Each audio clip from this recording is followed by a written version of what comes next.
Hello सबैजनालाई welcome Binda vlog तपाईलाई स्वागत छ मेरो च्यानलमा।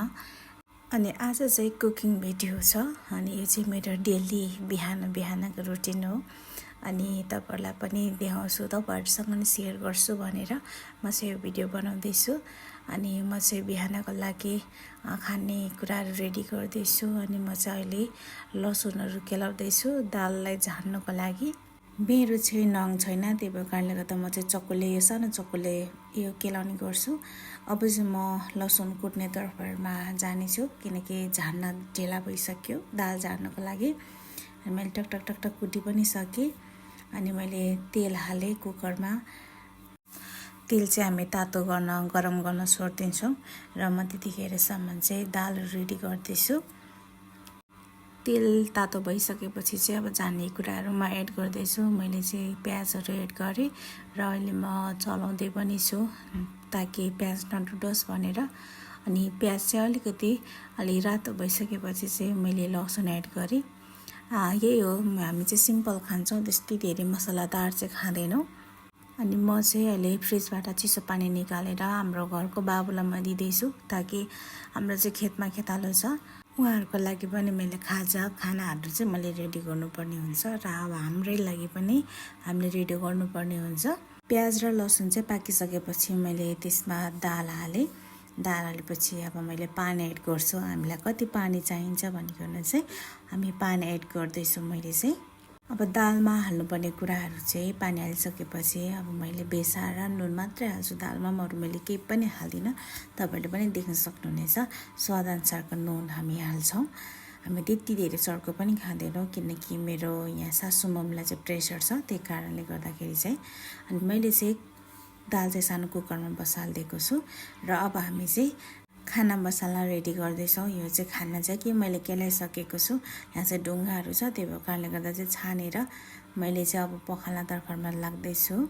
अब यो चामललाई चाहिँ हामी मज्जाले पखाल्ने छौं। अनि 2-3 पानी चाहिँ पखाल्नु पर्छ किनकि फोहोरहरु निस्किन्छ। एकचोटी पखालेको चाहिँ मलाई चित्त बुझ्दैन। अनि यो भन्दै तपाईहरुलाई दाल के को भनेर तपाईहरु कन्फ्युज हुनुहुन्छ होला। दाल चाहिँ हाम्रो घरकै गेडागुडीहरु जे जति छ, केराउहरु मासहरु सबै अनि मिक्स गरेर हामीले चाहिँ पेलाएको छौं र अब हामी खानालाई बसाल्ने छौं। बसाल्दा यतापट्टि सानो कुकरमा दाल पाकिसकेको छ अनि म चाहिँ अब त्यसलाई उचाल्छु र मैले अरु कुराहरु पनि रेडी गर्नुपर्ने हुन्छ। अब चाहिँ हामी खाजाको लागि अब तरकारीको लागि हामी प्याजहरु काट्न तर्खरमा लाग्दै छौं अनि प्याजहरु केलाउँदै छौं। म चाहिँ अब राम्रोसँग केलाइसकेपछि चाहिँ हामीले त्यो बिचको भागलाई चाहिँ फाल्छौं र मैले जे जानेको छु त्यसरी म कटिङ गर्दै छु। प्रोफेसनल त हैन तर पनि जसो तसो चाहिँ पकाउने गर्छौं। अनि सबै प्याजहरुलाई मसिनो गरेर काट्दै छौं ताकि तरकारीहरुमा हाल्नलाई राम्रो होस्, एउटै ठाउँमा डल्ला परेर नबसोस् भनेर।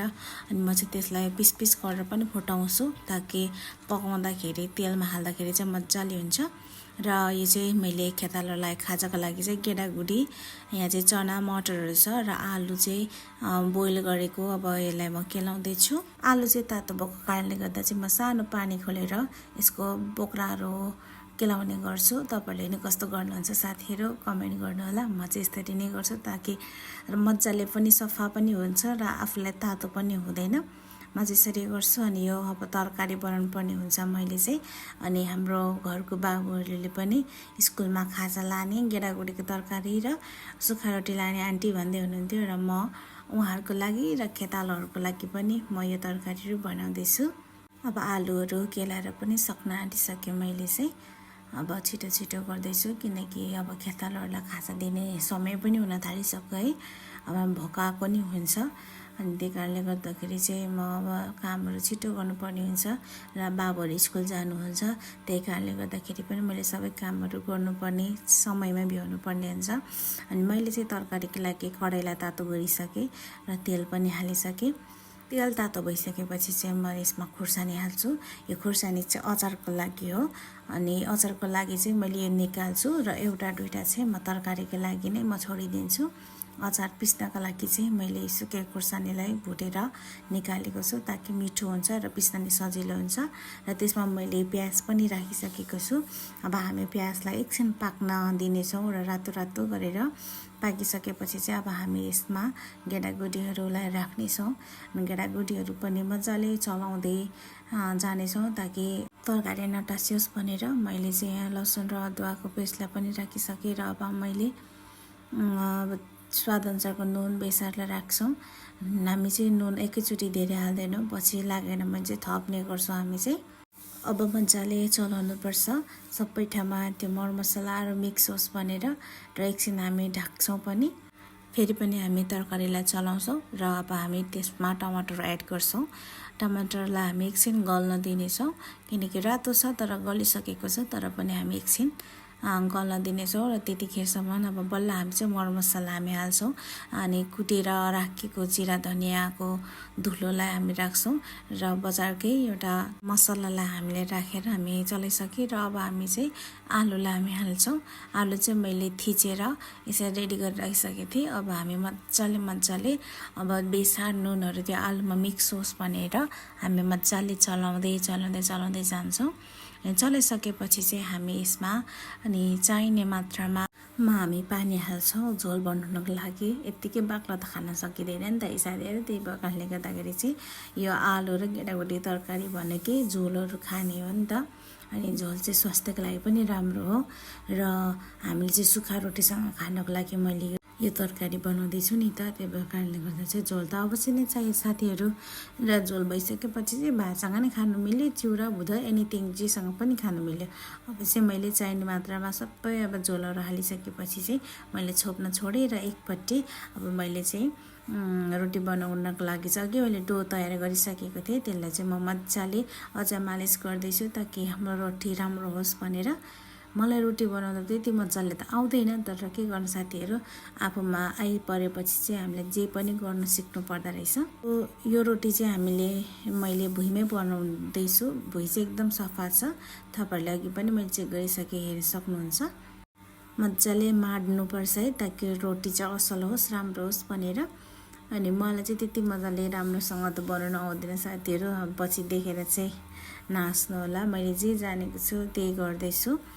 अनि म चाहिँ मजाले यसरी गर्छु है। अब आफ्नो आफ्नो पारा हुन्छ गर्नलाई पनि, अनि मलाई चाहिँ जस्तो सजिलो भयो त्यस्तै गर्छु। अब मैले चाहिँ यता तताउन रेडी गरिसकेँ र मैले अघि बेलेर राखिसकेको थिएँ 5वटा। अब म चाहिँ मजाले अनि पकाउँदैछु। खेतालाहरूलाई दिनको लागि ढिला भइसक्यो, म चाहिँ घडी हेर्दै पुरा पकाउँदै थिएँ। मम्मी बाबाहरू चाहिँ खेतालाहरू चाहिँ बारीमा हुनुहुन्थ्यो।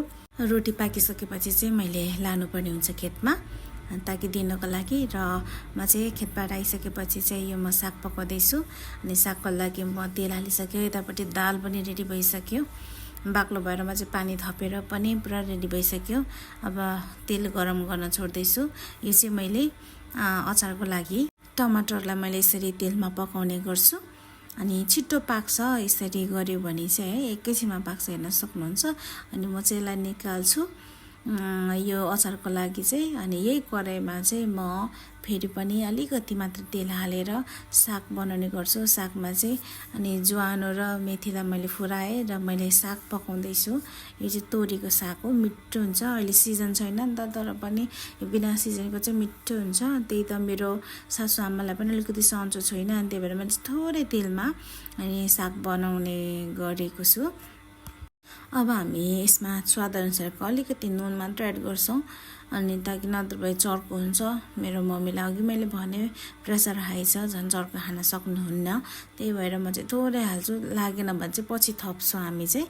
अनि यतापट्टि चाहिँ मैले अचारको लागि सबै सामान रेडी गरिसकेँ, तपाईँले पनि हेर्न सक्नुहुनेछ। अनि मैले चाहिँ अघि निकालेको खुर्सानीलाई कुट्दैछु र अनि यतापट्टि चाहिँ हाम्रो सिलाम पनि मैले भुटेर निकालिसकेको छु र म यसमा सिलाम पनि एड गर्छु। सिलामको अचार कति मिठो हुन्छ र मैले चाहिँ धेरै दिनको बादमा यसरी सिलामको अचार मैले आफै बनाएर बनाउँदैछु ताकि खानासँग खानको लागि। अब हामी यसमा सबै मिक्स भइसकेपछि चाहिँ टमाटर हाल्छौँ। अनि हामीले चाहिँ अचार चाहिँ अलिक धेरै बेसी पिरो खाने गर्छौँ।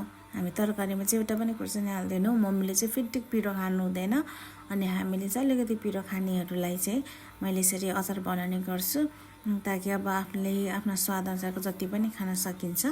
अनि म चाहिँ मजाले मिक्स गर्दैछु। अचार चाहिँ हाम्रो फेभरेट हो अनि हामी चाहिँ बनाएर सकिसकेँ र निकाली पनि सकेँ। अनि फाइनल चाहिँ यस्तो रहेको छ। जो मैले के बनाएँ कमेन्ट गरिदिनु होला है त साथीहरू। Thank you for watching. यसरी नै माया गरिदिनु होला अनि लाइक कमेन्ट सब्सक्राइब पनि गरिदिनु होला है त साथीहरू। By by.